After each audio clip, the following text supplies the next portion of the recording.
ఈరోజు మనం tasty egg dosa, అందులో నువ్వుల పొడి, కరివేపాకు పొడి అన్నీ వేసి టేస్టీ ఎగ్ దోశ చేసుకుందామండి.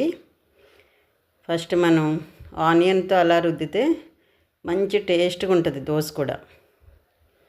ఆనియన్ని ఒక డ్రాప్ ఆయిల్ వేసి పెనం మీద ఆనియన్తో రుద్ది ఇలా పిండి వేసామంటే మంచి టేస్ట్ ఉంటుంది.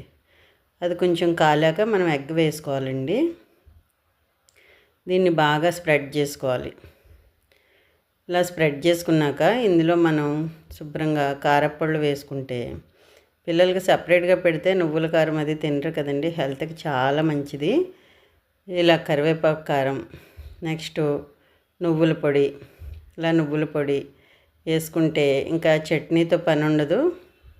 కానీ దీన్ని మీకు మటన్తో చూపిస్తాను. ఇలా చక్కగా దోశ తీసుకొని సపరేట్గా మనం ఇలా మటన్ కర్రీతో తింటే సూపర్ అంటే సూపర్గా ఉంటుందండి. దోశ చాలా టేస్ట్ ఉంటుంది. నేనైతే కూల్ కాఫీ చేశాను. కూల్ కాఫీ తాగుతూ ఈ దోశ తినాలనిపించింది. చాలా బాగుంటుంది ఇలా తింటే. మీరు కూడా ట్రై చేయండి ఫ్రెండ్స్. ఓకేనా? సింపుల్గా అయిపోద్ది, సూపర్గా ఉంటుంది.